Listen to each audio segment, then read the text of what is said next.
Boa tarde a todas e todos.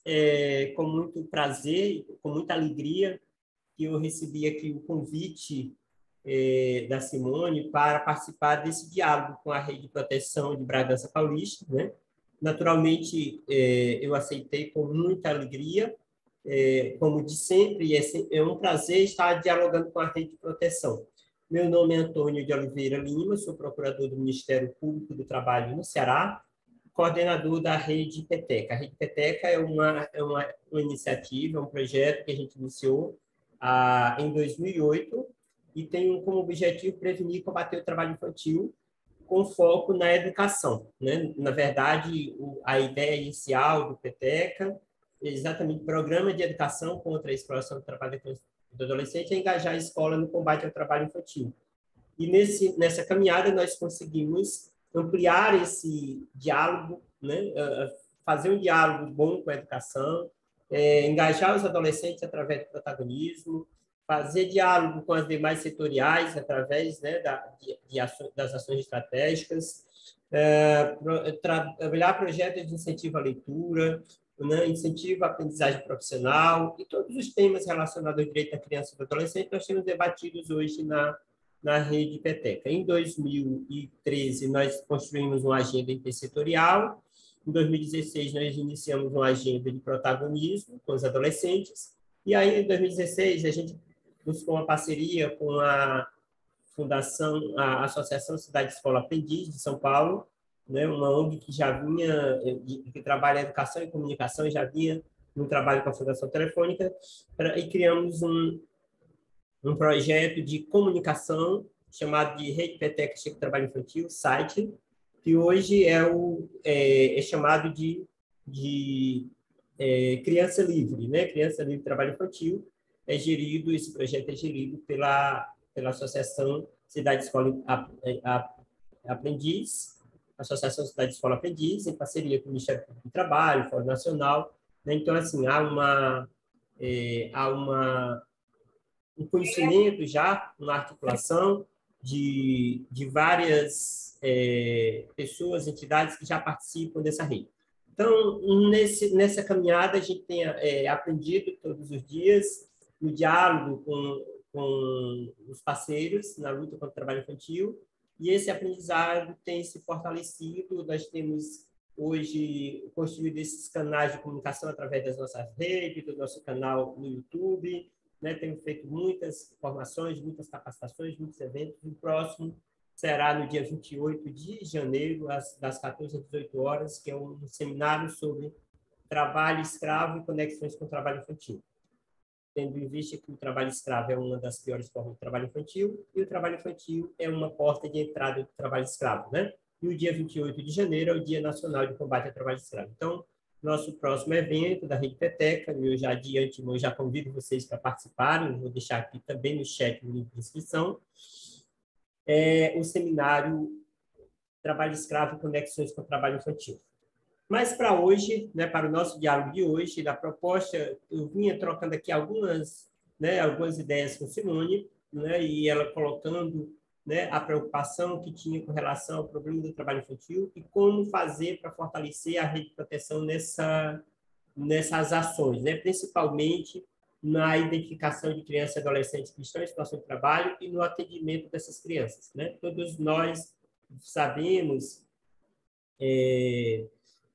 que a pandemia agravou todas as vulnerabilidades, aumentaram as vulnerabilidades com a pandemia, desemprego, né? Muitas famílias perderam o sustento e buscam formas alternativas de sobrevivência, e nessas formas alternativas de sobrevivência entram as crianças e adolescentes também, né, chamadas a trabalharem, mas, né, algumas porque já trabalhavam antes no contraturno da escola e não foram para a escola, passaram a trabalhar o dia todo, algumas porque já abandonaram a escola, outras tantas porque já, né, a situação ficou mais difícil, e também claro que tem uma boa parte que os filhos trabalham porque os pais acham que é o certo, que é o correto, né, porque trazem consigo os mitos do trabalho infantil, melhor trabalhar do que roubar, eu trabalhei e não morri, e por aí vai, né? Então, todas essas questões que vocês, né, que são membros de uma rede de proteção, já têm conhecimento, alguns com mais profundidade, outros com menos, mas,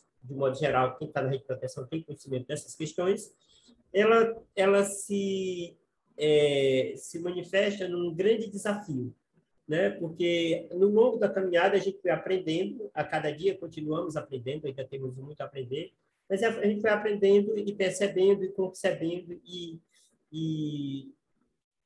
e ficando convicto de que o trabalho infantil é uma violação de direitos, e é uma violação de direitos que precisa ser prevenida, que precisa ser combatida. Mas como fazer isso é a grande questão.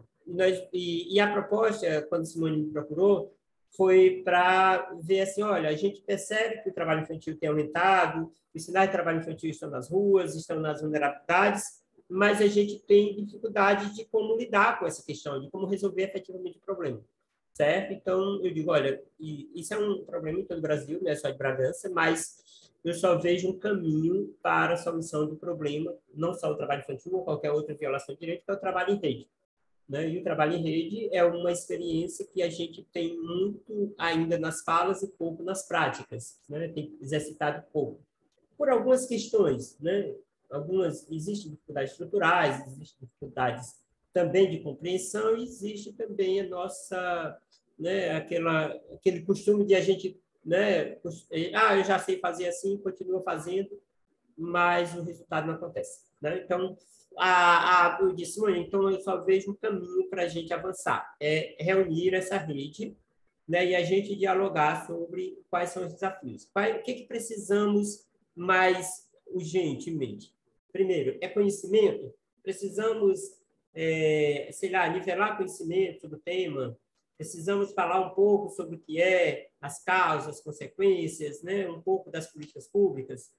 Ou já estamos bem nisso e precisamos ir já para o segundo ponto, debater situações concretas e irmos para análise de estudo de casos e começar a pensar formas de atuação, né, no diálogo com essa rede, né? Que me parece que esse é o grande desafio do Brasil hoje, né? É trabalhar o atendimento efetivo de crianças e adolescentes com direitos violados, certo? Aí eu queria que você escrevesse no chat, primeiro, por onde nós começamos? Começamos falando de situações concretas, casos, né, de compartilhar, cada um falar um pouco do que como está sentindo o problema em Bragança, ou vocês querem que antes disso eu fale um pouco sobre o que é causas e consequências, né, um pouco uma abordagem preliminar sobre o tema do trabalho infantil?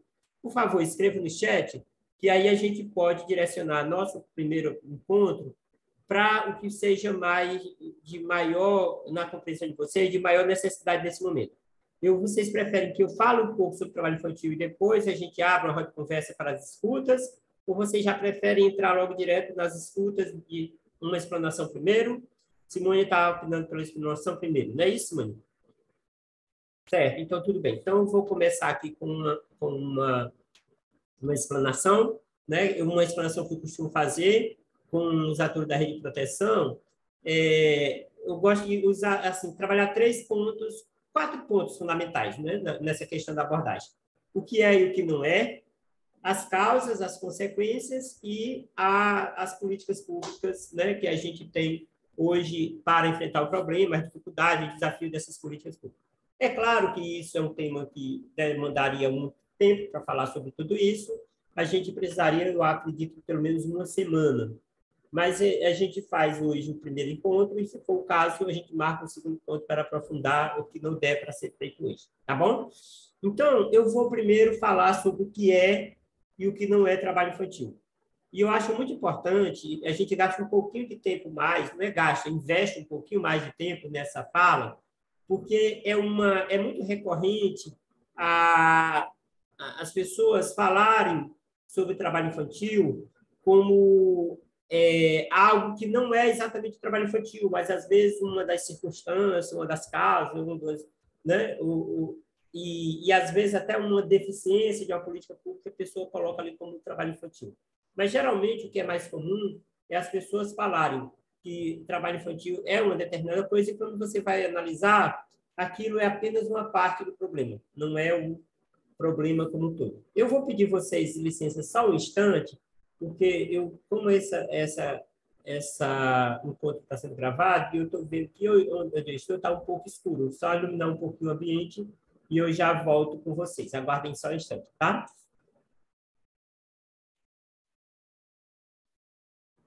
Pronto.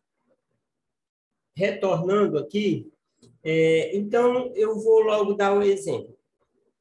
Eu pergunto muito às pessoas, o que é trabalho infantil para você? Aí tem gente que diz o seguinte, trabalho infantil é quando o pai obriga a criança a trabalhar. Outro dia, assim, trabalho infantil é quando a criança faz trabalho forçado, pesado. Ou então, tem uns que dizem assim, trabalho infantil é quando a criança não tem o direito de brincar. Né? É aquele trabalho que tira a criança o direito de brincar, ou tira o direito de estudar. Né? E aí, por aí vai. E aí você percebe que esse não é o conceito. Né? Esse não pode ser o conceito. Esse é uma parte do problema, e talvez até a parte mais grave do problema, né? Que é quando aquele tipo de trabalho que afeta muito diretamente um determinado direito. Mas existem trabalhos infantis que afetam outros direitos, né? Então, assim, não é o trabalho infantil não é apenas o que o pai obriga, porque na maioria dos casos os pais não obrigam os filhos a trabalharem. Os filhos se sentem obrigados diante das circunstâncias. Eles veem a necessidade, veem a família passando necessidade, veem o pai desempregado. Então, eles acabam percebendo, não é o pai que obriga, mas a circunstância, a situação em que ele se encontra, obriga. Então, não é o pai dizer, meu filho, você vai trabalhar. Não. Às vezes é o menino mesmo que diz o seguinte, não, aqui está todo mundo precisando, eu preciso comprar minhas coisas, meu pai não pode, minha mãe não pode, então eu vou trabalhar. Então, quem obriga, muitas vezes, não é expressamente o pai, diretamente o pai ou a mãe, mas a circunstância, tá? Agora, seja porque o pai obriga, seja porque a circunstância obriga, seja porque os pais acham que é o certo, né? Trabalhar, começar cedo, ou porque até muitas vezes os adolescentes acham que é importante já ganhar o seu dinheiro, ter sua autonomia, não interessa a causa. Não deixa de ser trabalho infantil por isso. Tá? Então, você não, quando você for dizer o que é e o que não é trabalho infantil, fique atento para não colocar no conceito do trabalho infantil uma causa do trabalho infantil, ou uma característica dele. Né? Por exemplo, quando o pai obriga, é uma circunstância mais grave, né? É um trabalho forçado, um trabalho obrigado. Quando o trabalho é pesado, é uma circunstância mais grave, né? Tá nas piores formas de trabalho infantil até. Mas eu não posso colocar isso no conceito, porque se eu colocar isso no conceito, eu limito o problema, eu reduzo o problema. E uma das maiores reduções do conceito de trabalho infantil é quando a pessoa diz que trabalho infantil é o trabalho que tira o menino da escola. Por quê? Porque 80% das crianças que trabalham estudam. Então, se a gente disser que o trabalho infantil é o trabalho que tira o menino da escola, a gente está falando só de 20% do problema. Os 20% que estão fora da escola. Que, aliás, em 2019 deu 16%. Tá? 16% das crianças que trabalham estavam fora da escola em 2019. É claro, com a pandemia isso aumentou. Mas a gente ainda não tem os dados da pandemia. Bom, mas o que eu quero dizer é que nós não podemos dizer que o trabalho infantil é uma coisa quando o que nós estamos dizendo é apenas uma parte dessa coisa. O conceito tem que ser algo amplo, tem que ser algo que contemple todas as circunstâncias. Tá? Eu não posso dizer que o trabalho infantil é o trabalho que tira a criança do direito de brincar, porque existem crianças que trabalham e brincam. Né? Então, não tem essas questões. Né? Não posso dizer que é um trabalho pesado, porque existem o chamado, entre aspas, trabalho leves, né? Que não são das piores formas, mas é trabalho. Eu estou dizendo tudo isso só para que fique bem claro que trabalho infantil é todo o trabalho realizado por criança. Que o pai obriga, que o pai não obriga, que tire da escola o que não tire, que a criança brinque o que não brinque, que o adolescente queira ou não queira, né? Não queira, né? Sua autonomia. Não interessa as circunstâncias de agravamento ou não do problema. O problema não deixa de ser problema em razão das suas circunstâncias. Quando eu falo que é trabalho infantil, eu tenho que ter clareza, que eu tenho que ver tudo que é trabalho infantil. Eu tenho que ter um conceito que contemple todas as circunstâncias. E qual é o conceito que contempla todas essas circunstâncias? Trabalho infantil é o trabalho realizado por crianças. tá? Aí você vai dizer o seguinte, então se for por adolescente, não é trabalho infantil? É também. Mas lembrem que o conceito de criança na legislação internacional é até 18 anos, tá? Quando a gente fala de criança no direito internacional, quando você vai pegar a Convenção 182 da Organização Internacional do Trabalho, ela fala das piores formas de trabalho infantil, e a segunda coisa que ela vai dizer, o artigo 2º dela, é dizer o seguinte, para fins dessa convenção, criança é a pessoa até 18 anos, tá? Então, assim, na legislação internacional, criança é uma pessoa que não completou 18 anos ainda. No Brasil, é que nós adotamos dois conceitos, né, de criança e de adolescente. Mas não é o que acontece no resto do mundo. Tá? Então, quando a gente fala de trabalho infantil, nós estamos falando do trabalho de crianças na legislação internacional até 18 anos, ou então na legislação brasileira, o ECA fala que criança é a pessoa até 12 anos e adolescente é a pessoa de 12 a 18. Né? Então, nesse caso, nós vamos dizer que trabalho infantil no Brasil é um trabalho realizado por crianças e adolescentes abaixo da idade permitida. Tá? E qual é a idade permitida? A idade permitida vai depender do país, mas existe uma diretriz, né, global, né, uma convenção internacional, chamada Convenção da Idade Mínima, de 1973, da OIT, a Organização Internacional do Trabalho. É a Convenção 138. Ela diz, lá em 1973, ela estabeleceu a idade mínima de 15 anos e recomendou 16. E disse que os países deveriam adotar uma política nacional de erradicação do trabalho infantil e elevar progressivamente essa idade mínima. Por quê? Porque naquela época, tinha muitos países que estavam ali com a idade mínima de 10 anos, 11 anos, 12 anos. No caso do Brasil, era de 12 anos, né? Em 1973 era 12 anos. Então, ele estabeleceu, os países devem, primeiro, criar um programa, uma política nacional de combate ao trabalho infantil, né, para erradicar o trabalho infantil, e deve elevar progressivamente a idade mínima, né, para o trabalho a um nível compatível com o seu desenvolvimento físico, psicológico, certo? Social, né? Então, mas que nível é esse? Né? Existem os níveis que levam em consideração a saúde, existem os níveis que levam em consideração a educação. Essa mesma convenção estabeleceu uma diretriz, que a idade mínima para o trabalho deve ser aquela que seja correspondente ao fim da escolaridade obrigatória. Eita, e o que acontece? É que no Brasil, a escolaridade obrigatória termina aos 17 anos. Né? Então, a rigor, para cumprir a convenção, a gente teria que colocar aí 17 anos, que é o ensino médio, né? Porque a escolaridade obrigatória termina aos 17 anos. Mas por que essa diretriz? Porque, realmente, quando você combina trabalho com escola, aumenta a evasão escolar, né? Crianças que trabalham têm uma evasão escolar 4 vezes maior, certo? Diminui o tempo de estudo, a capacidade, né, as condições de aprendizagem, o tempo de atividade extra-classe, tudo fica muito complicado. Então, por isso que a recomendação é que a idade mínima para o trabalho ela seja após a escolaridade obrigatória.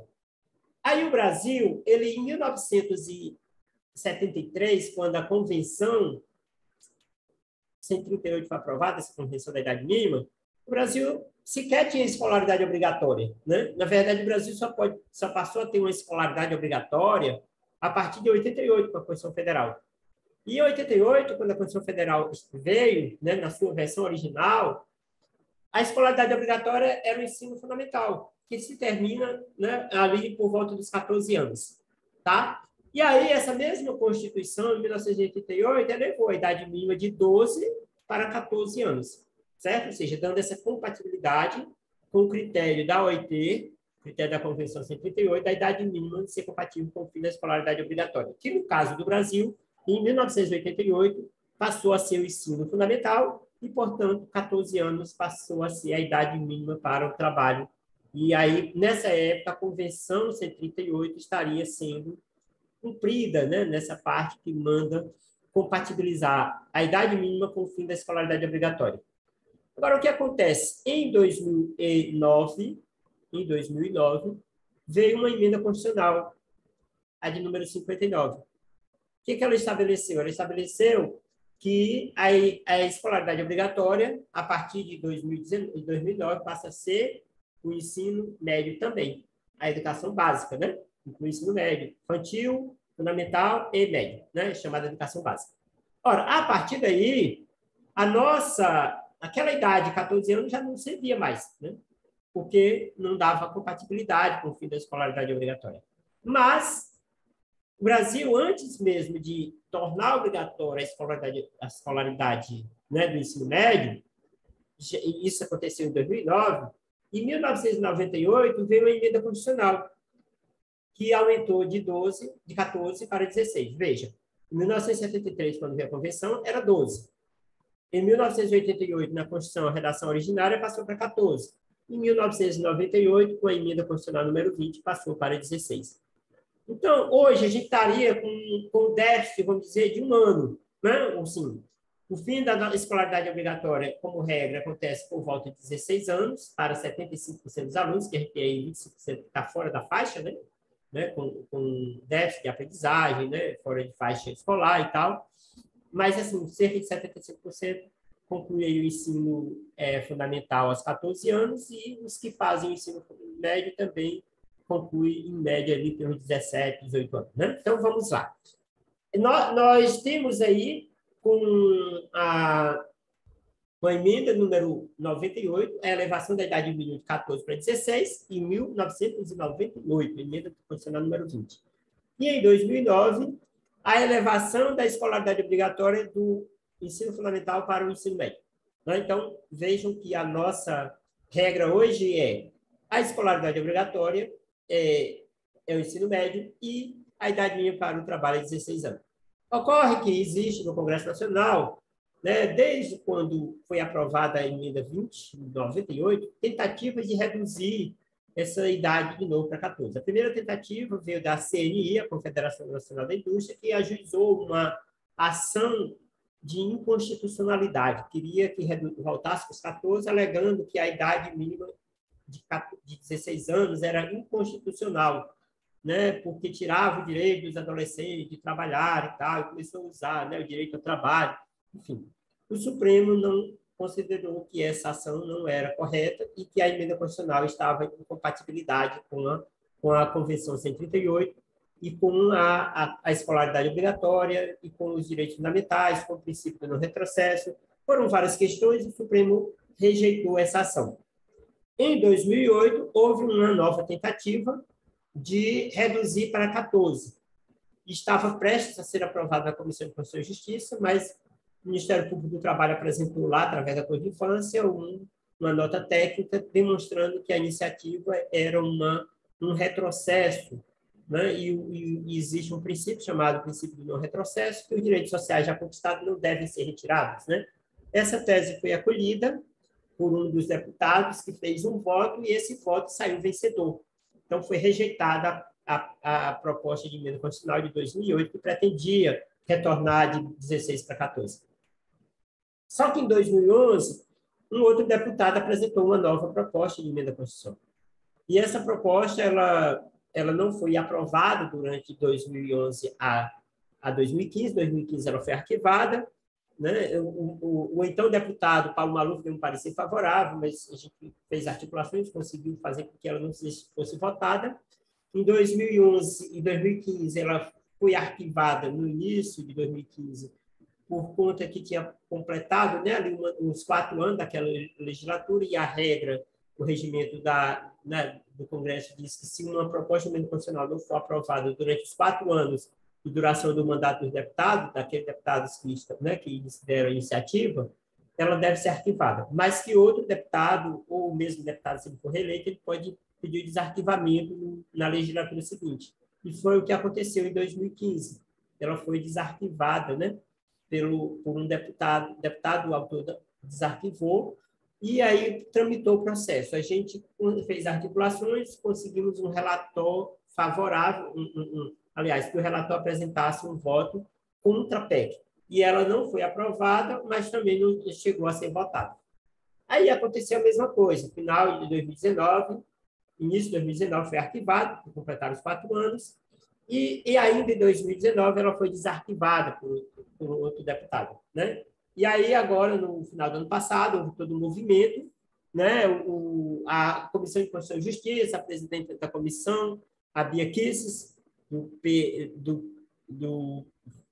PL, como é que é? Do PSL de Brasília, né, pautou a PEC que queria aprovar. Né, o PSL, o PF, os partidos da ultradireita, todos defendendo a PEC, a gente fez uma articulação e conseguimos evitar que ela fosse aprovada no ano passado. Mas esse ano, né, ela, assim, agora quando o Congresso retornar, eles podem querer novamente colocar na pauta e a gente vai se articular para que ele seja aprovado. Ou seja, nós estamos numa luta constante desde 98, primeiro uma luta, né, porque foi via judiciário, e desde 2008 uma luta constante no Congresso Nacional para evitar um retrocesso, que é exatamente a redução da idade mínima para o trabalho. Ou seja, a PEC 18 de 2011, tem outras 6 PECs, propostas de emenda à Constituição, anexadas a ela, e nós fizemos um grande movimento em outubro, novembro, dezembro do ano passado, e conseguimos evitar que fosse aprovada essa proposta. Mas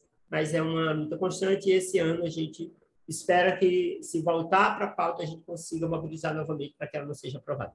Fecho aqui o parêntese para falar, né, sobre essas propostas de emenda à Constituição, para dizer que esse conceito de trabalho infantil também está atrelado à lei, né? Porque o conceito tem a ver com o que diz a lei com idade mínima. Então, assim, se a lei se a PEC fosse aprovada, né, a PEC 18, o que ia acontecer? O trabalho do adolescente de 14 a 16 anos não ia ser mais considerado trabalho infantil, né? Ia ser legalizado. Né? Então, já ia mudar o conceito, né? A lei muda o conceito, né? Certo? Se mudar a Constituição, mudar, já muda o conceito. Mas, no atual momento, está valendo a Constituição, está valendo a emenda constitucional de número 20, está valendo a Convenção 138, está valendo o decreto 6481 das piores formas, tudo isso está valendo, né, para a gente considerar hoje no conceito de trabalho infantil. Mas esse conceito muda, né, com o tempo no país, muda de país para país, a própria Bolívia reduziu a idade mínima, a Índia também reduziu a idade mínima, ou seja, existem movimentos no mundo, né, de retrocessos, que não é só no Brasil. O Brasil passa por um histórico difícil, né, complicadíssimo, né, de retrocesso, mas existem movimentos nesse sentido em outras partes do mundo, certo? Então, mas vejam bem, a título de hoje, né, com base na legislação de hoje, nós temos, então, as 3 faixas etárias, né, no conceito do trabalho infantil. A faixa da proibição total, a faixa da proibição geral e a faixa da permissão parcial. A proibição total é de 0 a 14. A proibição geral é de 14 a 16. E a permissão parcial é de 16 a 18. Né? Então, vamos lá. De 0 a 14, totalmente proibido. De 14 a 16, como regra, é proibido, mas tem uma exceção, é a exceção do aprendiz. E a 16 a 18, a faixa de 16 a 18, é aquela que tem uma permissão, mas é uma permissão parcial. Por que é parcial? Porque tem que ser o trabalho protegido. Não pode ser trabalho insalubre, perigoso, noturno, pode ser aquelas atividades que estão nas piores formas. Então, quando eu vou falar, resumindo tudo que eu falei agora, né? Eu falei até agora, resumindo tudo, trabalho infantil é o trabalho de crianças e também o trabalho de adolescente na faixa etária proibida ou em condições proibidas. Né? Então, por exemplo, você pode ter ali um adolescente que está na faixa etária permitida, de 16 a 18, mas que ele está em atividades insalubres, perigosas, noturnas, nas piores formas, fora da escola. Ou seja, aquelas condições que são proibidas. A idade não é proibida, pela idade não é proibido o trabalho, mas pelo tipo de trabalho ou pelas condições é proibido. Né? As chamadas piores formas são 93 atividades que estão relacionadas no decreto 6481 de 2008, e essas chamadas piores formas são todas, né, proibidas para essa faixa, também para a faixa 16 a 18. Tá? Agora, eu falando do que é, eu preciso falar também do que não é, né? Certo? Para poder não gerar nenhum tipo de confusão. Então, não é trabalho infantil. O trabalho realizado por crianças e adolescentes na sua própria casa, ajudando-os a fazer doméstico. Tá? Isso não é trabalho infantil. Mas vejam que eu falei ajudando, tá? E aí, esse conceito de ajudando é muito relativizado por muita gente, principalmente pelos pais, ou por aqueles que acham normal o trabalho infantil. Relativizam a ponto de colocar a criança, por exemplo, para cuidar da casa dos irmãos, e aí considerar que ele, ali é só uma ajuda, e não é. Né? E nós temos muitas situações assim, de crianças e adolescentes que não ajudam. Porque quando você ajuda, quer dizer, tem alguém responsável e você ajuda. Mas se o pai e a mãe passam o dia trabalhando e a criança ou adolescente cuida da casa dos irmãos, isso não é ajuda. Né? Infelizmente, temos muitos casos assim. Então, esse caso, né, de a criança e adolescente que cuida da casa dos irmãos, que não é apenas uma ajuda, é trabalho infantil também. Embora seja um trabalho infantil da própria casa, não deixe de ser trabalho infantil. Tá? E aí, para ficar muito claro para você o que é e o que não é trabalho infantil, você faz a seguinte pergunta: se um adulto fizer o trabalho que essa criança está fazendo, é considerado trabalho para o adulto? Se for, então é trabalho infantil, o realizado por uma criança, tá?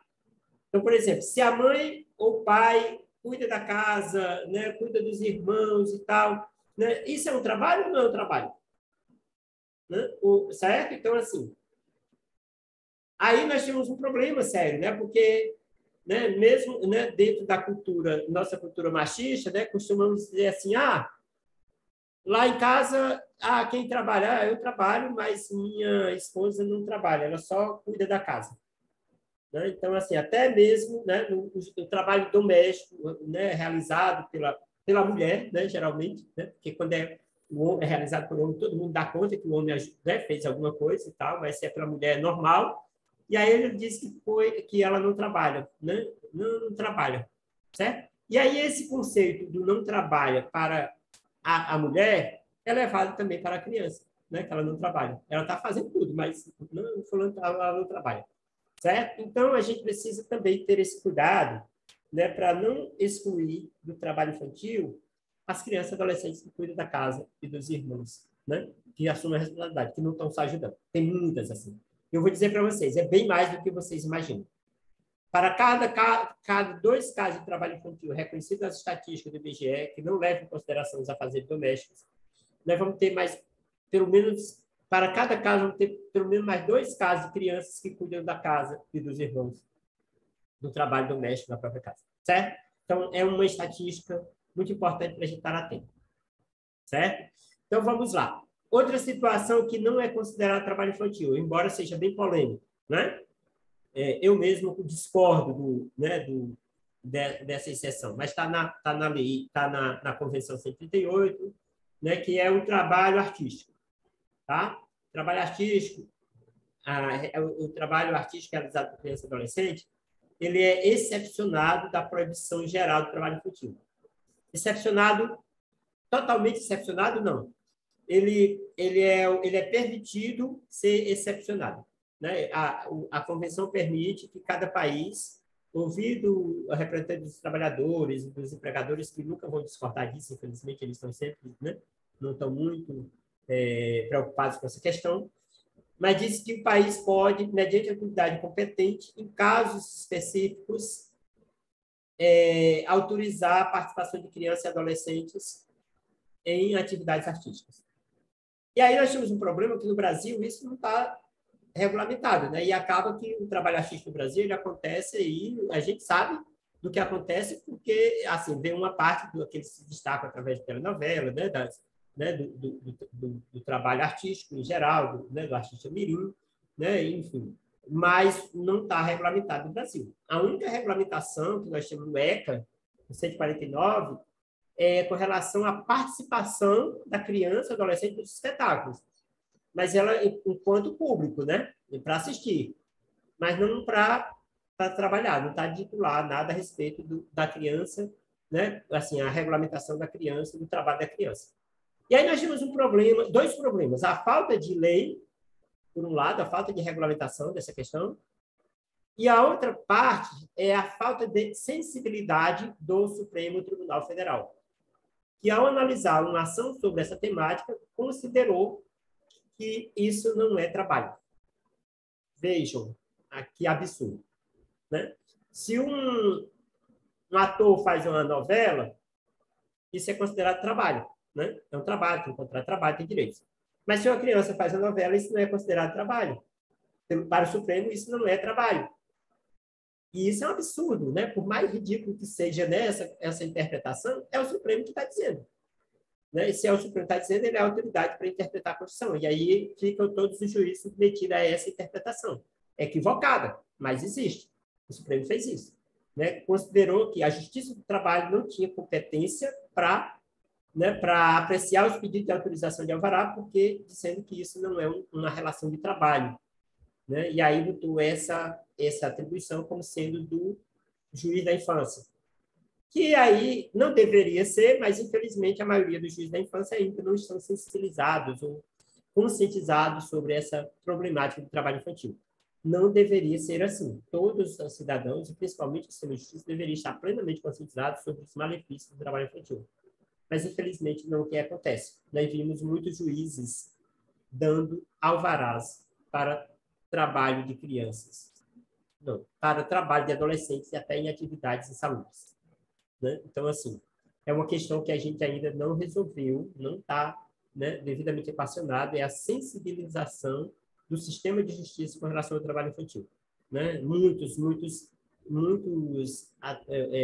membros do sistema de justiça ainda têm uma visão de senso comum do trabalho infantil, ainda carregam consigo os mitos, porque trabalhou na infância, porque trabalhei no morri, porque trabalho no mato ninguém, né? Porque eu trabalho dignifico o homem, porque é melhor trabalhar do que roubar. Essas falas, né, não está só no senso comum da sociedade geral, está também muito dos profissionais da rede de proteção, muitos profissionais do sistema de justiça. Certo? E isso está na própria visão do Supremo, né? Quando o Supremo considerou que não era trabalho para liberar, né, assim, para permitir que, ou melhor, para afastar a competência do trabalho, ele disse que não era trabalho. E isso é um absurdo, mas ele disse isso. Né? O Supremo tomou essa decisão. Equivocada na minha compreensão. Muito equivocada, né? Porque é bem claro que se um adulto faz é trabalho, se a criança faz, por que não é trabalho? Por que é diversão? Né? Por que é liberdade de expressão, é diversão, é oportunidade. Né? É igual aquela história quando a gente fala quando você, né, maltrata um animal é crime, mas se bate numa criança é educação. Então, esse tipo de leitura equivocada, né, existe também com relação ao trabalho artístico. Mas vamos lá, como eu disse, esse é um tema polêmico. Uma parte do sistema de justiça considera que o trabalho artístico deve mesmo ser excepcionado, o sistema de garantia do direito também pensa assim, uma parte, e outra parte entende que não, que ele deve ser considerado como os demais trabalhos, que são prejudiciais, e muitos são de verdade. Né? Muitos trabalhos artísticos são prejudiciais. Porque nem sempre os pais vão ter o cuidado que deve ter, o acompanhamento. Dificilmente a empresa de entretenimento vai ter a preocupação da criança, né? daquela ator, atriz, enquanto criança e adolescente em desenvolvimento, vai cobrar dela uma perfeição de trabalho, um nível de, né, cobrança, né, ensaios, né, para ter o melhor produto, melhor apresentação, que é incompatível com a pessoa que está em desenvolvimento. Então, essa compreensão dos pais, são poucos que têm, e também das empresas que lidam com a questão do trabalho de criança, adolescente artístico, também são poucos os casos em que há essa sensibilidade. E a terceira exceção que eu vou trazer para vocês é também uma situação, né, é um outro calcanhar de Aquiles, é muito difícil falar sobre isso, principalmente no Brasil, que é o trabalho nas atividades esportivas. E no caso brasileiro, que mais embala os sonhos das crianças e dos adolescentes, né, em matéria de esporte, é o futebol.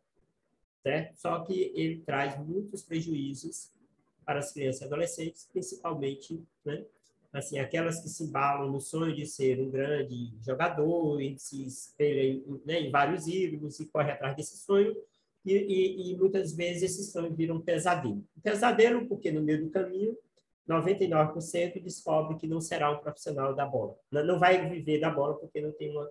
Né? Primeiro, não dá para todo mundo viver da bola. Né? Não tem um espaço para todo mundo. Segundo, como não tem espaço para todo mundo, eles vão ser selecionados pelos melhores. E não dá para ser selecionado todo mundo. Então, 99% fica fora dessa seleção. Só que no meio do caminho vem frustração, vem abandono escolar, vem perda de ano letivo, vem assédio moral, vem assédio sexual, né? Vem distanciamento do convívio da família, né? Passa de clube em clube, né? E hoje ele é uma esperança, é uma expectativa muito grande, daqui a pouco aparece um melhor do que ele e ele já passa, né, para escanteio e ele não vai entender, né? Vai ficar frustrado. Então, é uma série de questões que o senso comum não vai perceber. Então, você falar de trabalho infantil no futebol ou atividade esportiva, você vai ser torturado, vai ser, né, massacrado. Você está louco, né? Está tirando a oportunidade, o esporte é um direito e tal. Quer dizer, o esporte é um direito, mas o esporte, que é um direito, é o esporte de participação. O esporte de alto rendimento é profissão, né? É trabalho, é cobrança. Né? Eles querem resultado, eles estão preocupados com a criança e adolescente, com o seu desenvolvimento, não? Se não tiver, né, não tiver a rede de proteção, o sistema não tiver de olho, eles vão abusar mesmo.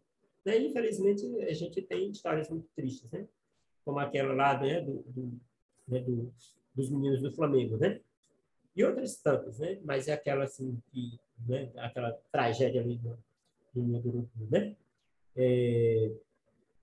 Então, são coisas que acontecem, né? São adolescentes que vêm de vários estados, ficam, né, nesses alojamentos dos clubes, muitos deles muito mal estruturados, longe da família, enfim. São várias questões que o senso comum não tem condições de perceber, né? Porque assim como o público, em geral, só vê o trabalho artístico da criança como aquela cena perfeita e acabada, né? De um prodígio, né? De um grande talento mirim se apresentando, mas não vê os bastidores dessa história, quantos ficaram no meio do caminho, quantas frustrações vieram, quantas áreas de ensaio, né, quantos perdas de aulas e tal. Essas questões todas o senso comum não vai perceber.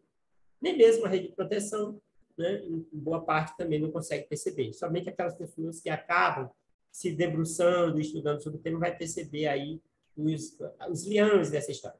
Então, veja que eu falei de duas exceções que, pela sua razão de ser, pela natureza, não deveria ser exceção. Então, a gente vai, por exemplo, pegar aqui uma atividade artística muito prejudicial para as crianças e adolescentes, é a atividade circense. Né? São atividades perigosas, atividades que vivem mudando de cidade em cidade, as crianças não têm, né? Não conseguem concluir um ano letivo, um semestre letivo, porque está se mudando. E está aí, né? As pessoas ainda com a visão de que é um trabalho artístico e tal. Aí vamos ver o outro trabalho artístico que se manifesta em condições de miséria, que é os malabares, né? Fazendo, mas é um trabalho artístico. Gente, o que é isso? Né? Então, eu lia aquela criança, adolescente, lá no semáforo, fazendo, né, nos sinais, fazendo, né, assim, muitas vezes, assim, tem até gente ensinando elas a fazer aquilo e tal, para ganhar alguns trocados. É um trabalho de sobrevivência, das piores formas, expostos aos riscos e tal, certo? E por aí vai, certo? Então, vamos lá. Um resumão, então. Trabalho infantil é o trabalho realizado por crianças e também o trabalho realizado por adolescentes fora da faixa etária proibida ou fora das condições proibidas. Existe a exceção do trabalho doméstico realizado na própria casa como colaboração, ajuda. Existe a exceção do trabalho artístico quando é autorizado pelo juiz, ou alvará, que a Convenção 138 permite. E existe também a exceção do trabalho esportivo quando realizado na forma da Lei Pelé. Tá? Então, em resumo, é isso. Vocês vejam que eu fui para falar sobre o que é trabalho infantil, não falei tudo naturalmente, mas usei um bom tempo, mas fiquem tranquilos que é o tempo maior que eu gosto de usar para esse momento que eu acho que a compreensão do problema é fundamental para a gente ir para o passo seguinte. No passo seguinte, eu vou falar sobre causas. E aí, deixando bem claro que é bom a gente focar nas causas se a gente quer erradicar o trabalho infantil. Tem que trabalhar as causas, porque se a gente trabalha as consequências apenas, são necessárias trabalhar as consequências, mas quando a gente trabalha as consequências, a gente não previne o problema, a gente só combate. Ou melhor, a gente faz uma redução de danos, né? Redução dos prejuízos, redução de danos. As ações que foca nas consequências, são importantes e necessárias, mas ela não resolve o problema. Ela só ameniza a situação.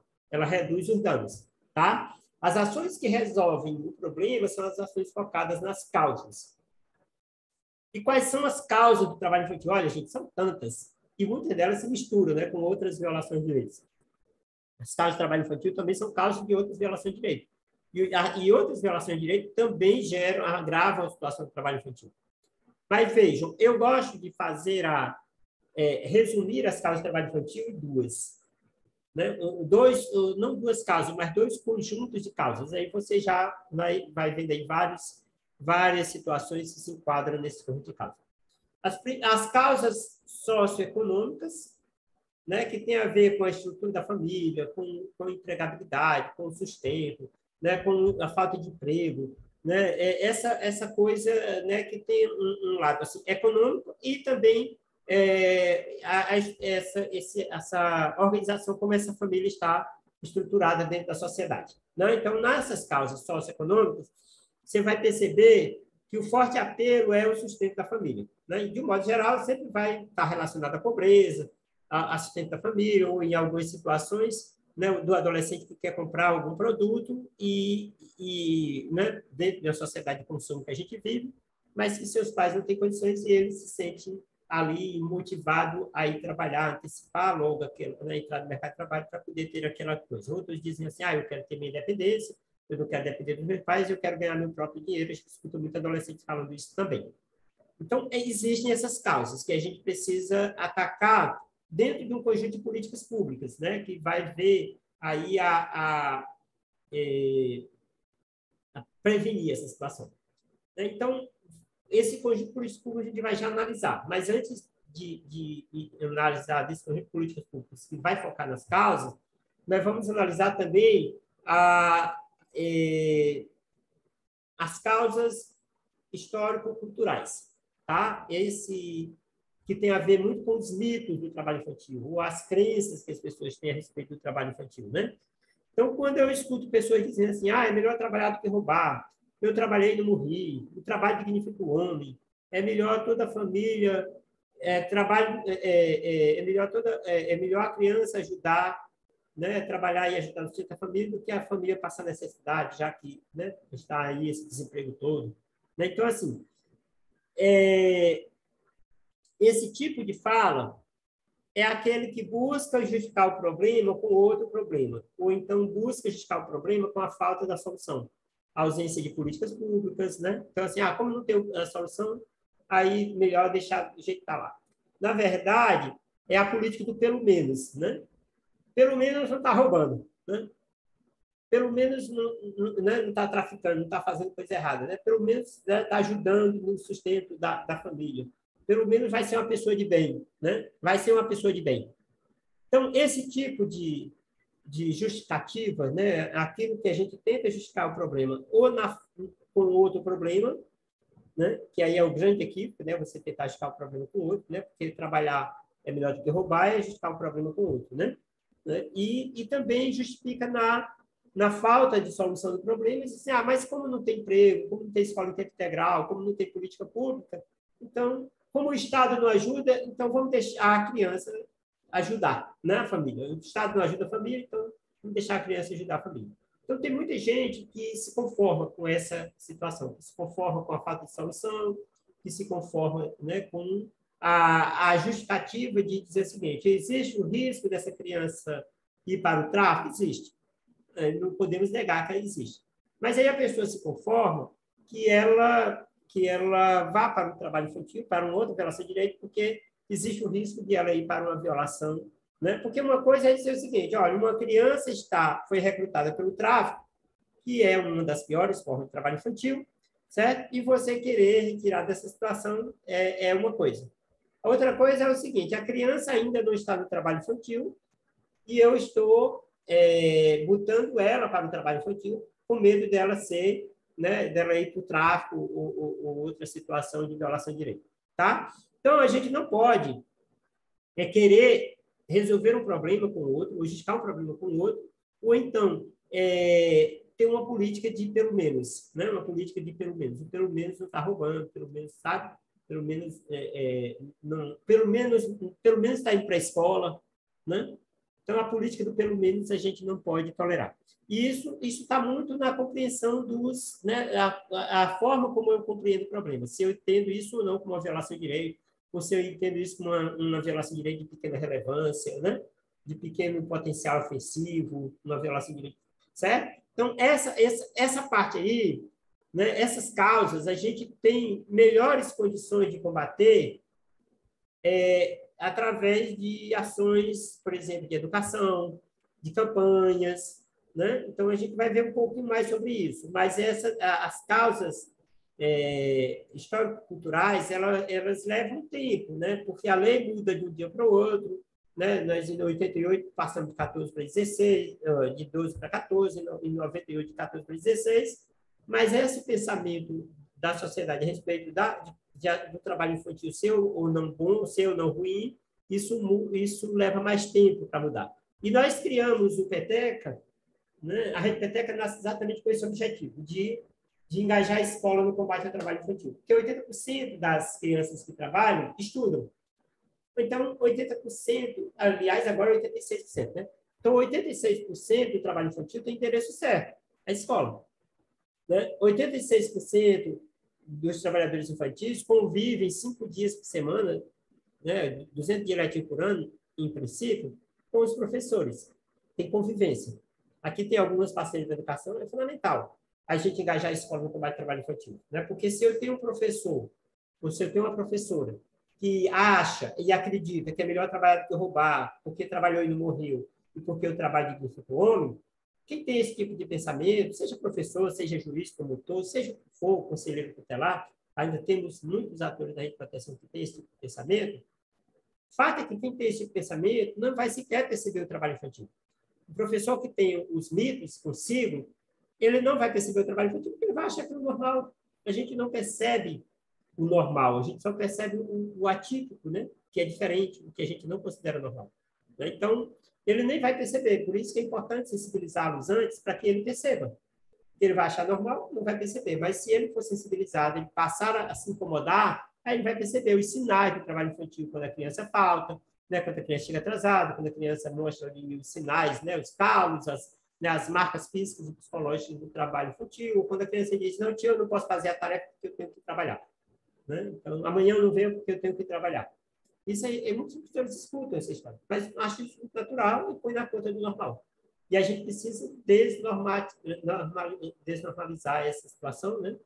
E também precisamos, muitas vezes, desromantizar, né? Porque vem quando a gente encontra aí a história de uma criança, né? Que está ali ajudando os pais, né? E está ganhando um dinheirinho, ajudando no sustento. E, às vezes, é uma criança de 9, 10 anos, né? 11 anos. E aí a mídia passa e a gente vê nas redes sociais, todo mundo elogiando aquela criança e tal.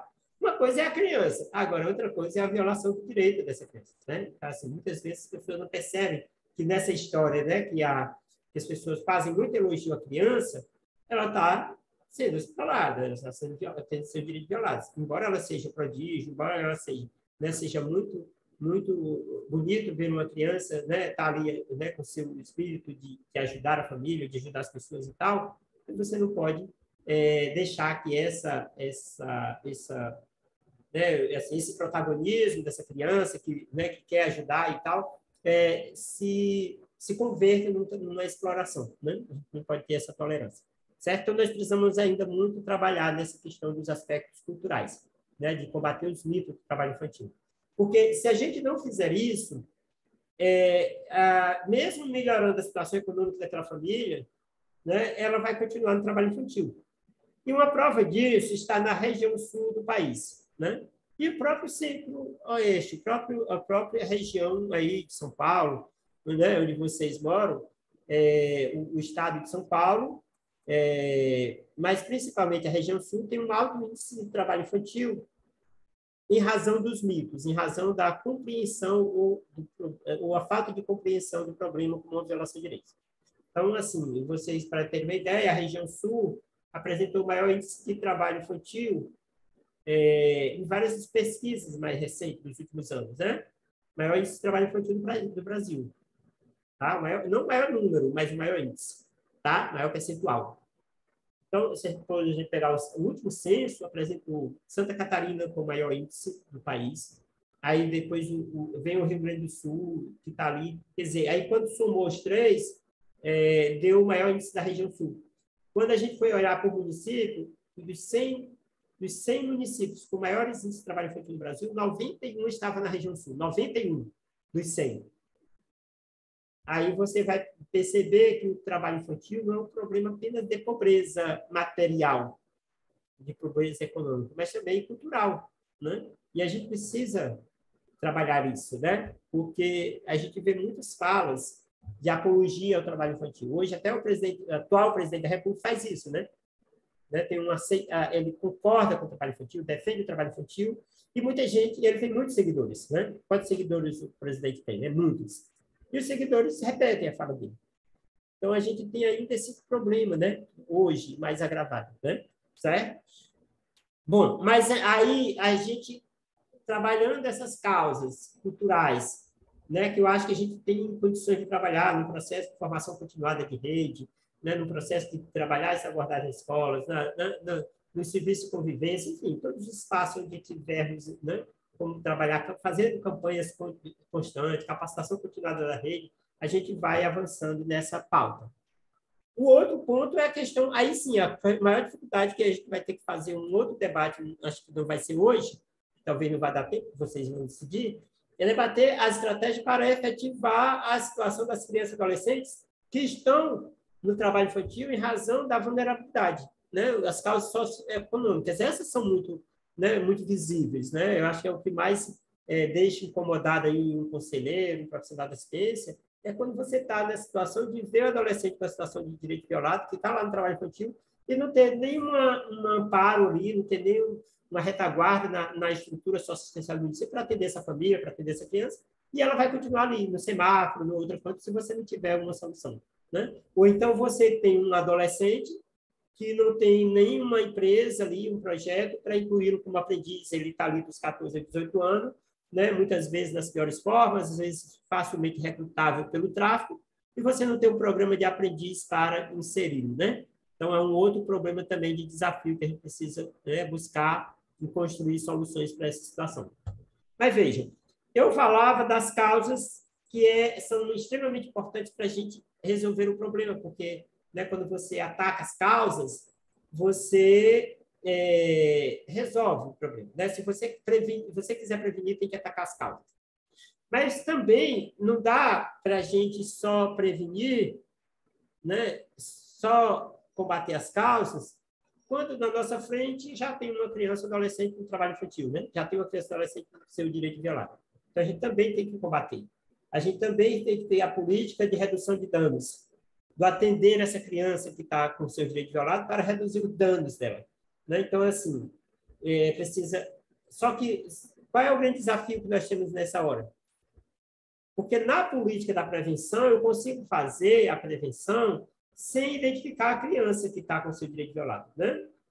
Por quê? Porque é uma política de prevenção, é uma política que vai para todos, é uma conscientização, é uma capacitação, né? O trabalho das escolas é uma política que vai para todos, independente de estar ou não, né? Mas tem esse objetivo de prevenir. Mas a política de redução de danos, ela tem que ser aplicada naquela que já está com o direito violado. E aí nós temos no Brasil quase 1.768.000, são os dados de 2019, não teve dado de 2021, mas esse quase 2 milhões estão aí. Menos de 10%, eu acho que em torno de 5% apenas, estão no serviço de convivência e fortalecimento de vínculo. Menos de 10%. Certo? Por quê? Porque elas sequer foram identificadas.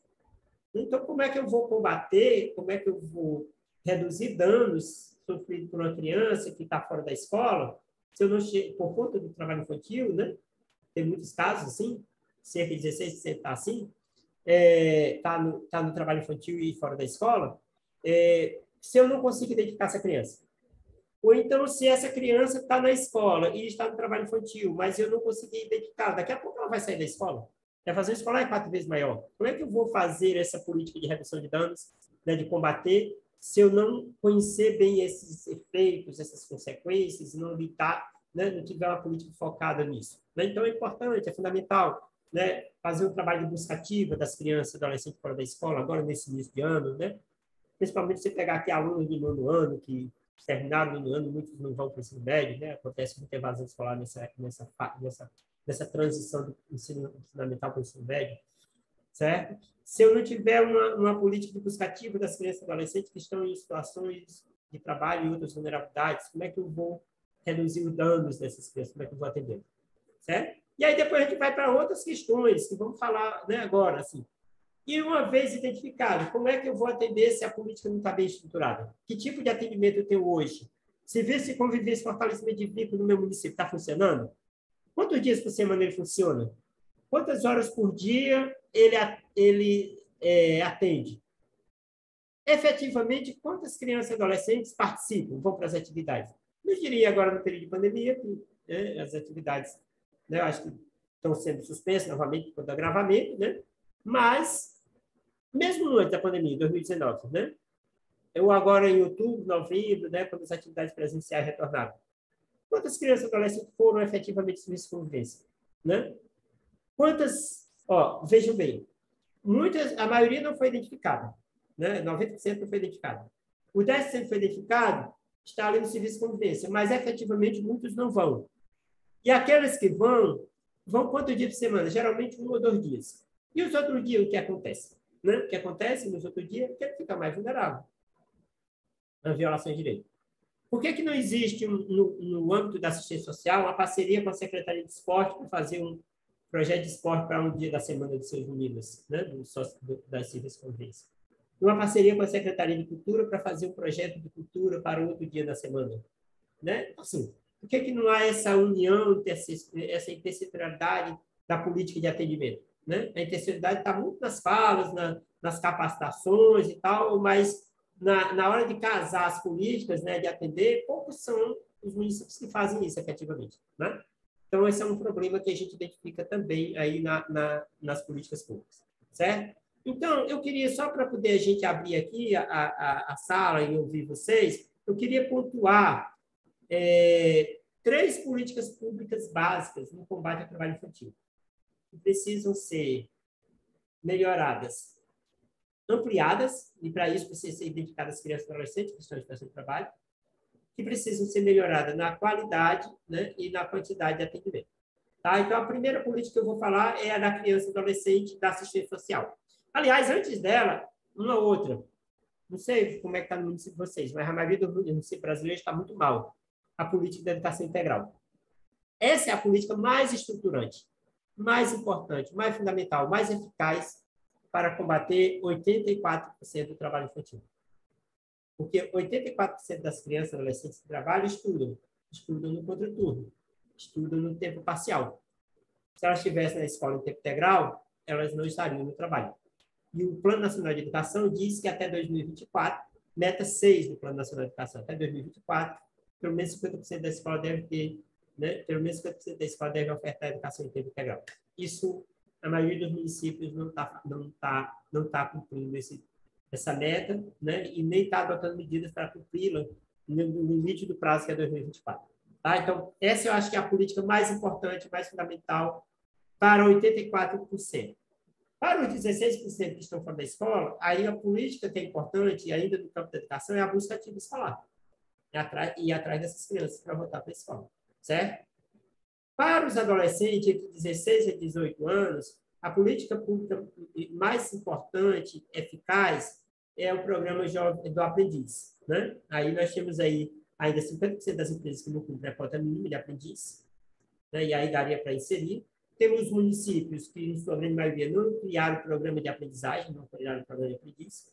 Daria para criar um programa, principalmente para esses adolescentes do socioeducativo, das medidas socioeducativas, do acolhimento, adolescentes encontrados em situação de trabalho infantil, enfim, os adolescentes acompanhados pelo CREAS, né? Da situação de média complexidade. Pelo menos esse público aí, os municípios deveriam criar programa de aprendiz para atender esses adolescentes.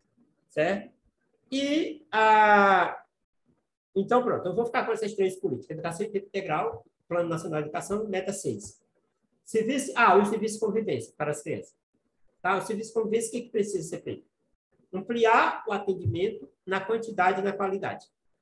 Quando eu falo de quantidade, é duas quantidades. A quantidade de crianças que são atendidas, porque muitas do trabalho infantil não são atendidas, porque eles querem identificadas, e o tempo de atendimento. 1 ou 2 dias de semana é muito pouco para esse atendimento. Precisa buscar uma integração aí junto com as outras secretarias para que esse atendimento seja integral durante a semana toda. Salvo se essa criança, se houver para essa criança, que seria, né, a primeira medida, ideal e necessária, uma escola em tempo integral onde ela possa ser matriculada.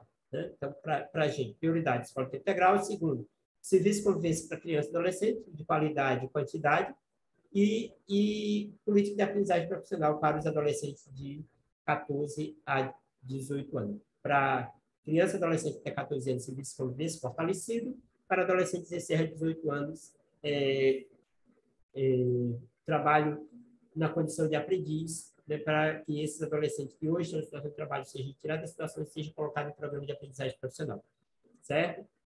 Claro, eu estou botando, resumindo, isso é um resumo, né, uma síntese, na verdade, né, para falar de políticas públicas, mas essas 3 políticas, elas são mais eficazes, têm um alcance melhor se elas forem, de fato, efetivadas. Elas são feitas hoje de forma muito precária, muito pouco, mas ela tem condições e deve, né, deve ser ampliada, certo? Mas eu costumo dizer que não é possível proteger sem conhecer. Ou seja, sem identificar a criança ou adolescente que está com seus direitos violados, seja o trabalho infantil, seja qualquer outra violação de direito, não tem como você imaginar que essa criança vai ser atendida. Né? Então, a busca ativa, a identificação das crianças e adolescentes em violação de direitos é um passo fundamental. Esse é um passo mais desafiador, um passo mais difícil de ser dado, porque nós sabemos da dificuldade da chamada busca ativa, sabemos que são muitas, mas a gente tem que pensar formas, talvez, discutir aqui caminhos de avançar nesse ponto. E talvez até buscar e estudar, conhecer experiências de outros municípios que conseguiram avançar nessa pauta da identificação, certo? E a pauta do atendimento, a melhoria da qualidade, realmente é uma questão que não vai dar para resolver aqui nessa sala, né? Vai ter que fazer um diálogo. Nós que temos aqui vereadores, né? Mas é um diálogo com as políticas públicas mais estruturantes, da educação, da ação social e da aprendizagem profissional, né? Que a melhoria do atendimento passa por isso, né? Com o prefeito, para ter um programa de aprendiz para os adolescentes em situação de vulnerabilidade, com as empresas, né?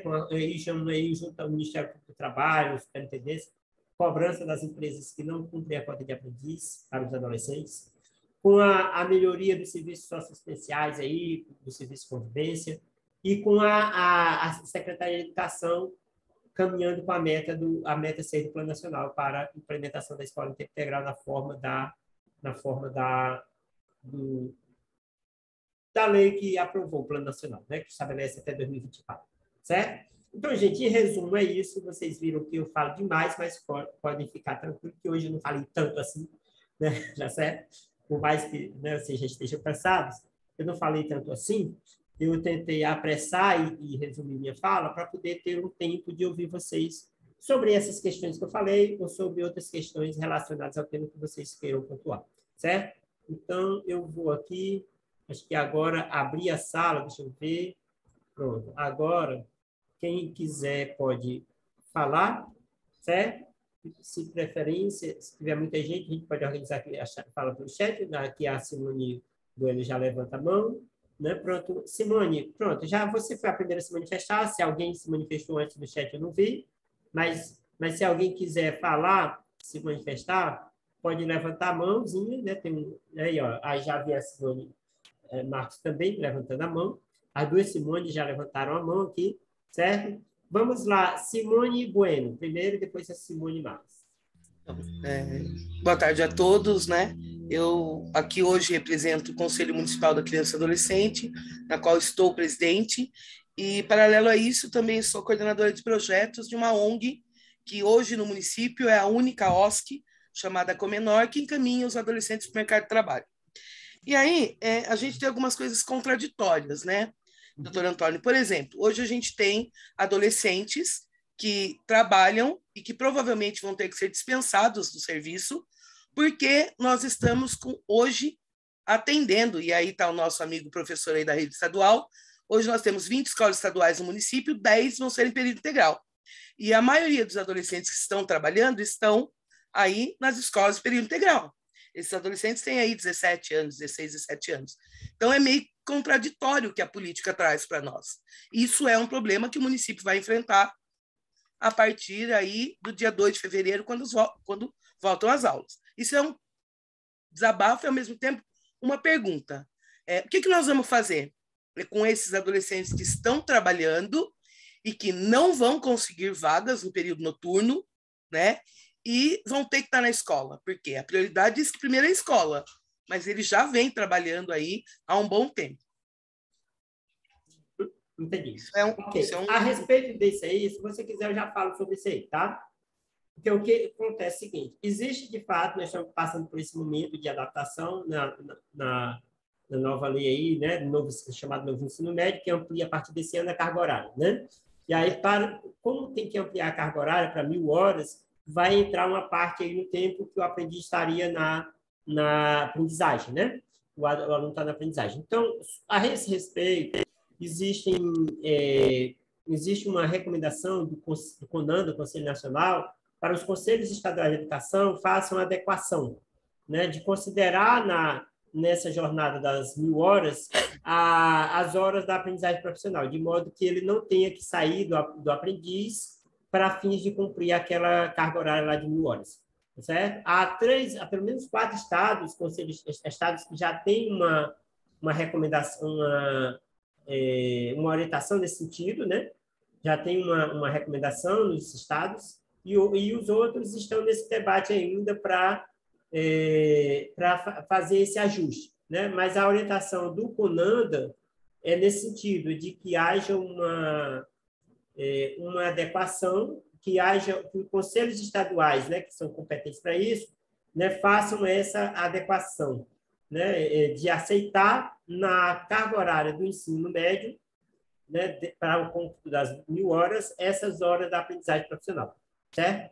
Mas isso não é um problema totalmente resolvido, porque, como eu disse, tem alguns estados que já fizeram essa resolução, mas tem outros que ainda não.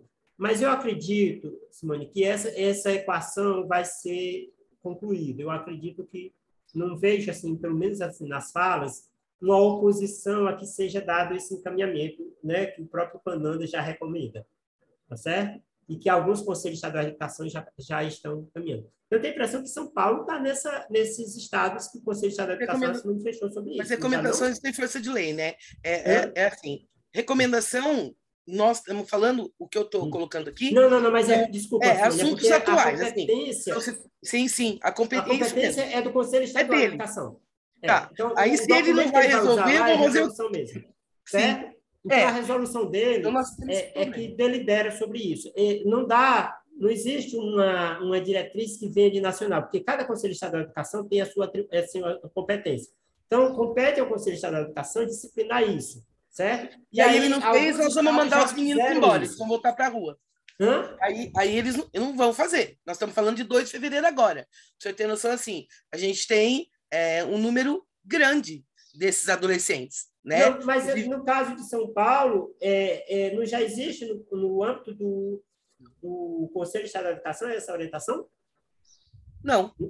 Não? Pelo menos eu, e acredito que a Simone, enquanto coordenadora do Conselho Tutelar de Bragança, nós desconhecemos isso. Inclusive, já estamos fazendo uma mediação com a diretora regional de ensino, mas a gente sabe que a demanda dos alunos é muito grande para o tanto de solicitação que vai chegar, né?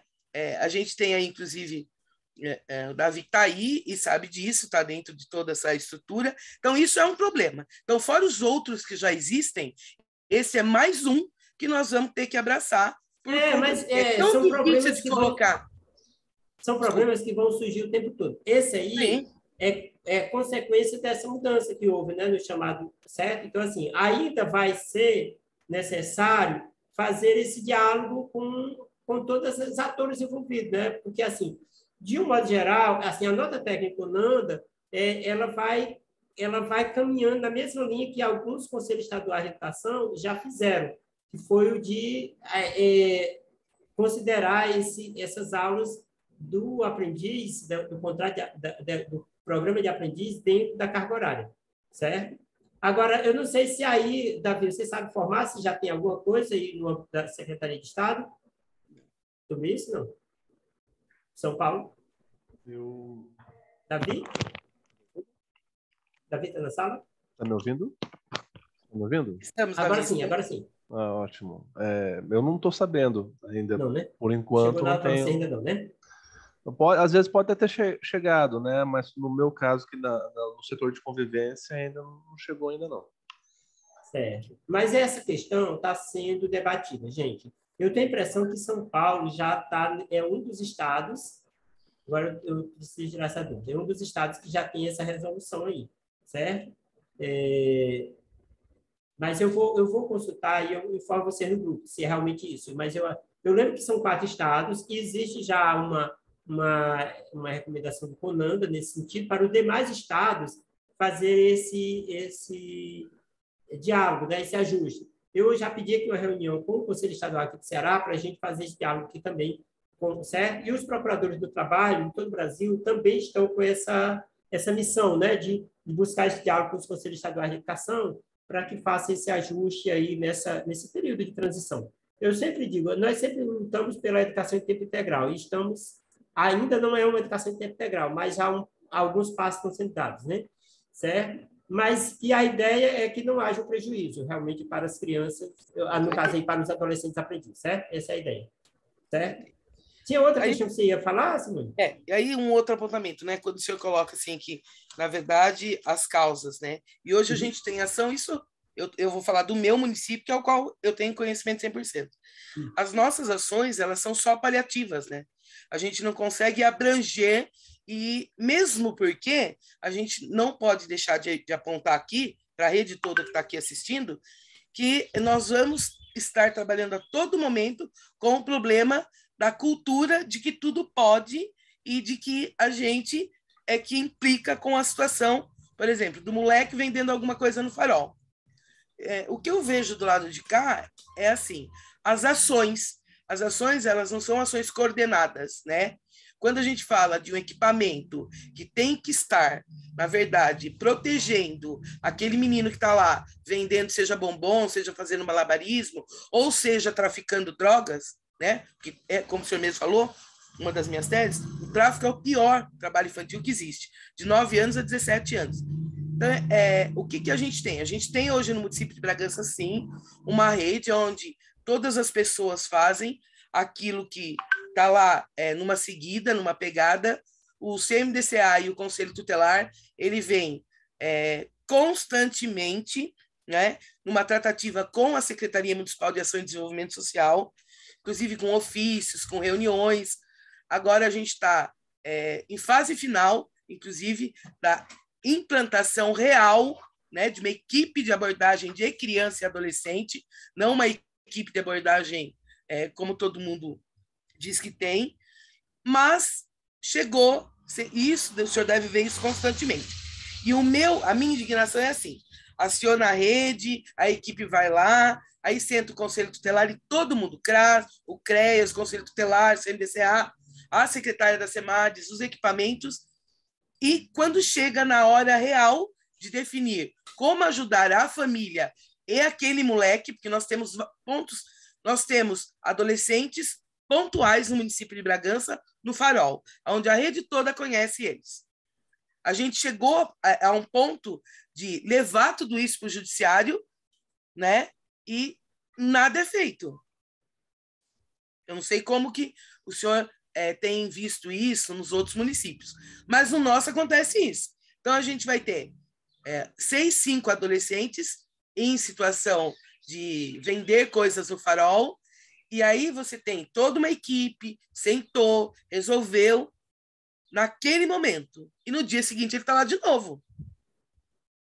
Certo, mas aí essa criança, se é uma criança adolescente abaixo dos 14 anos, não realmente a política vai ter que ser a de atendimento no contraturno da escola. Porque geralmente a maioria deles estão na escola, não é isso? Ou não? Assim, eles estudam de manhã e vendem coisas à tarde. E eles estudam à Pronto. tarde e vendem coisas Não é de um manhã. trabalho, Simone, que a gente vai resolver do dia para a noite. Como você falou, existem várias coisas para atrapalhar. Pensamento da família, a necessidade da família, a falta de estrutura e tal. Mas aí a gente tem que pensar o seguinte, olha, o que já existe hoje para essa criança? Por que ela não está no serviço de convivência? Ela não vai. Ela não quer ir? Ela não vai, a mãe e o pai não leva, e aí os conselheiros que estão aí sabem disso, de todo o trabalho que é feito, inclusive são famílias pontuais, sabe, doutor? Uhum.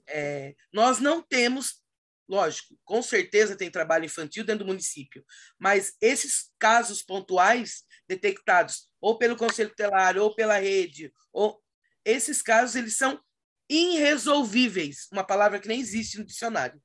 Né? Sim, Então, entendi. Mas é caso de múltiplas vulnerabilidades, né? A família mais estruturada, a própria família não contribui, né? A família não tem condições de cuidar nem de si mesmo, né? Assim, os adultos dessa família, né? alguns Às sim. vezes você tem gente que são dependentes e tal, então assim, quando você tem uma criança que está nesse contexto de múltiplas vulnerabilidades, a política pública ela precisa ser mais forte, ela precisa ser mais, né, completa. Não pode ser essa política de existe a política para todos e a política de cada um. Acho que aí é a política de cada um. Esse cada um aí quais são as especificidades dessa criança, adolescente, né? É aquela criança que a gente vai ficar atendendo ela o tempo todo nas nossas políticas, e depois eles vão entrar de novo, depois a gente vai atendendo esse serviço lá nas medidas Ele já está na socioeducativas, rede, sim. né? Eles já estão na rede a vida Quantos inteira. desses você chega lá e você já conheceu ele lá desde criança, né?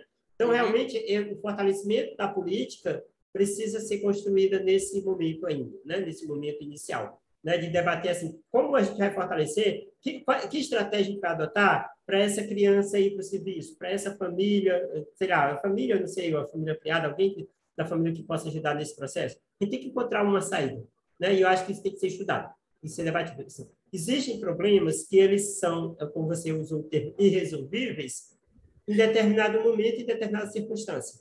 Mas as circunstâncias podem mudar e as estratégias também. E, às vezes, aquilo que a gente achava que não tinha solução foi resolvido já por alguém. Né? Às vezes, a gente não sabe como fazer, mas já tem alguém que já fez.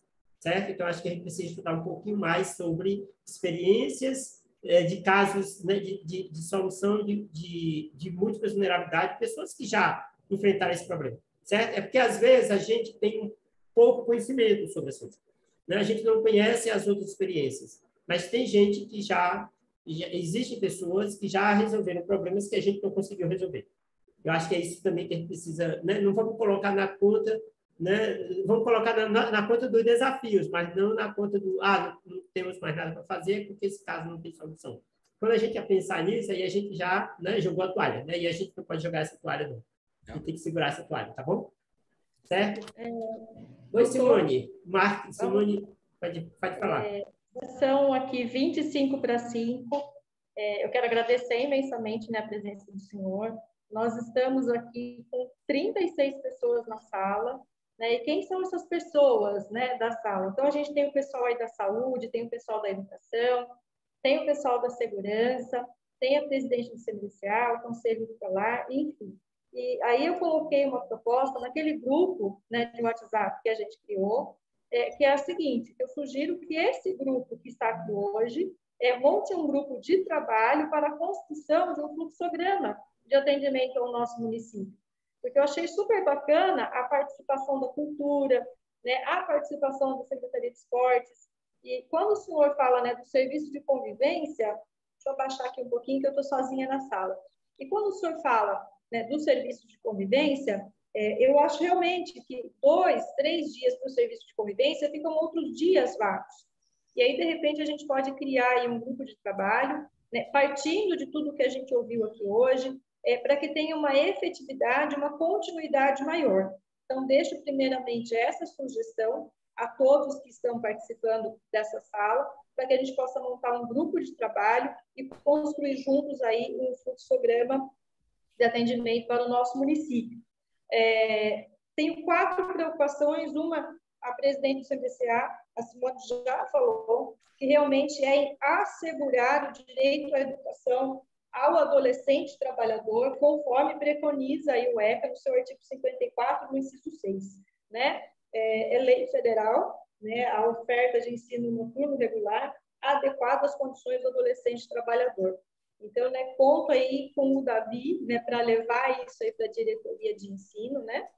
De que eu acho super positivo o ensino em período integral, mas a gente não pode esquecer, né, doutor, que existem hoje famílias, infelizmente, enlutadas pela Covid e com a renda do adolescente trabalhador, né? Aquele adolescente que o senhor falou, lá do terceiro ponto, né, que é a permissão parcial, que é esses meninos, essas meninas que são atendidos no projeto da Comenor, né, que tem um horário de trabalho e capacitação das 8 às 5 e que realmente necessita desse estudo no período noturno, conforme preconiza o ECA. Então, eu acho que a gente pode conversar isso junto aí à diretoria de ensino. Davi, por favor, nos ajude, faça essa ponte para a gente. Tenho aqui uma pergunta. Obrigada, Davi.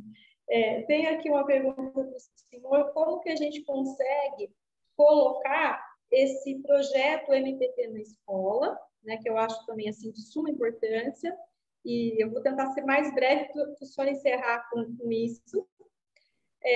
Uma outra pergunta, pensando aqui, né, na nossa rede de atendimento, como que a gente deve fazer a abordagem com as nossas crianças e os adolescentes? Como deve ser feita uma abordagem efetiva, né, para as crianças e adolescentes que estão em situação de exploração do trabalho infantil? E aproveitando que o Espaço do Adolescente está aqui com a gente, agradeço demais, são inúmeros parceiros, são inúmeros atendimentos desses parceiros.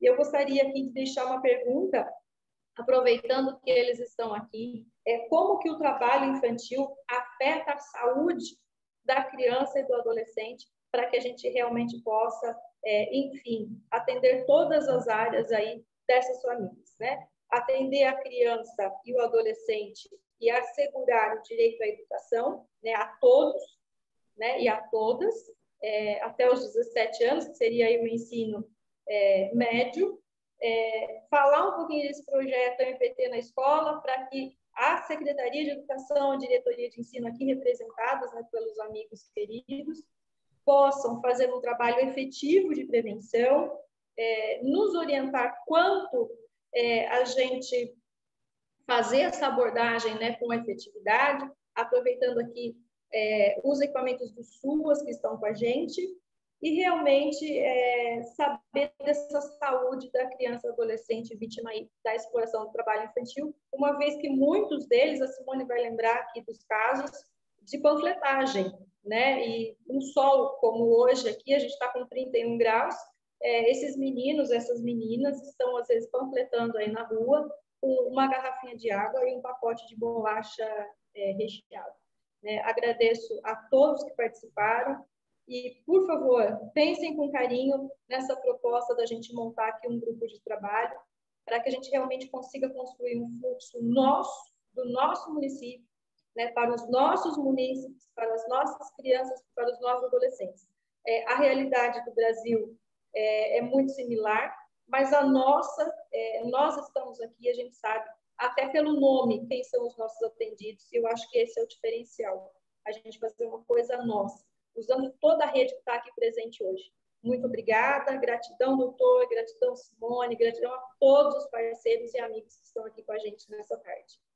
Eu queria só registrar, Simone, que a secretária tentou entrar, não conseguiu, secretária da SEMADES, que está aí, todo mundo sabe quem é, ela teve que subir no gabinete, mas pedindo para você para que depois mande a gravação para ela. E pode contar com ela, inclusive, para montar esse grupo de trabalho. Ok? Secretária Sandra.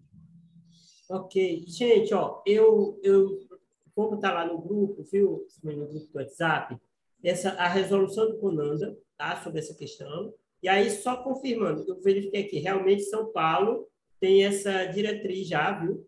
Já tem, desde 2020, já estabeleceu uma diretriz, o Conselho Estadual de Educação de São Paulo, a deliberação número 186, de 2020, ela vai exatamente tratar dessa questão, que as atividades realizadas pelos estudantes, como alunos nos cursos de estágio, aprendizagem profissional, participação de trabalho voluntários e outros, entram aí dentro dessa carga horária, tá certo? Então, assim, no caso de São Paulo, já tem uma diretriz, uma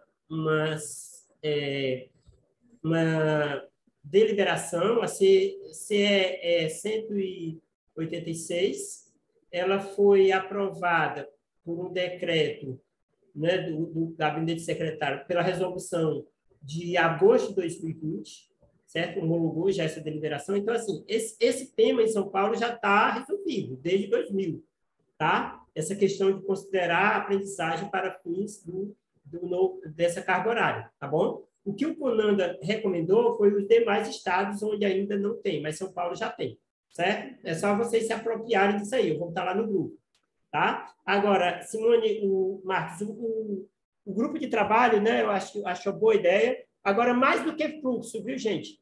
Porque é o seguinte, ó, eu já participei de muitos grupos e conheço muitos fluxos que ficaram no papel.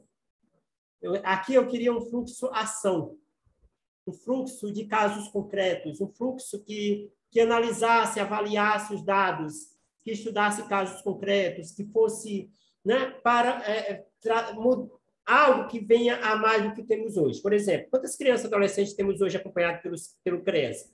Né?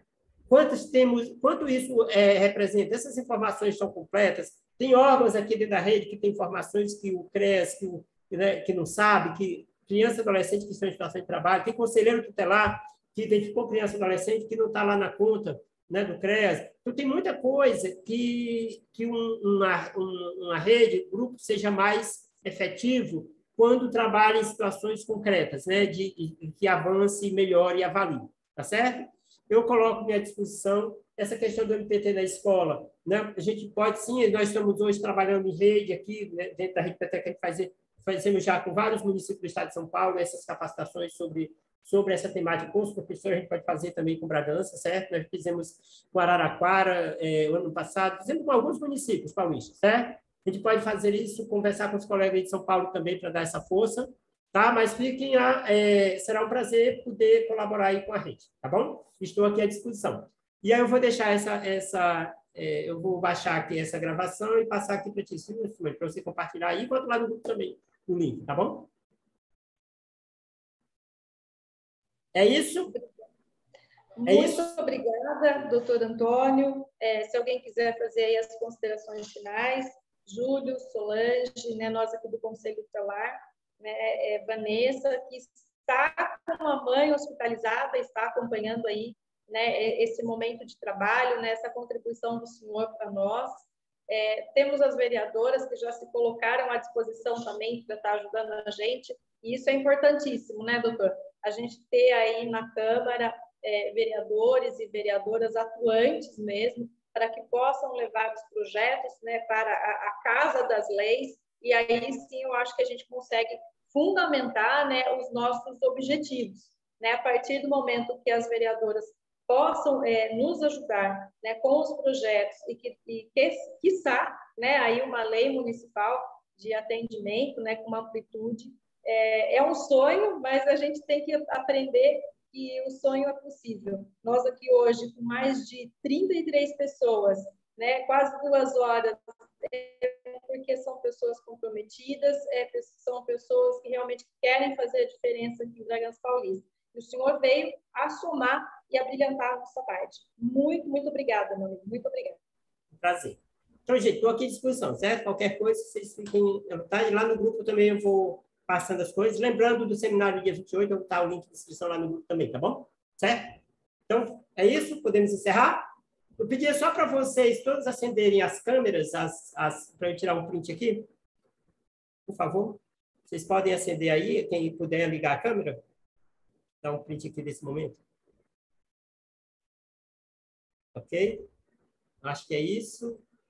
Jocilene, Daniele, Netânia Begô, Acemares, está desligado.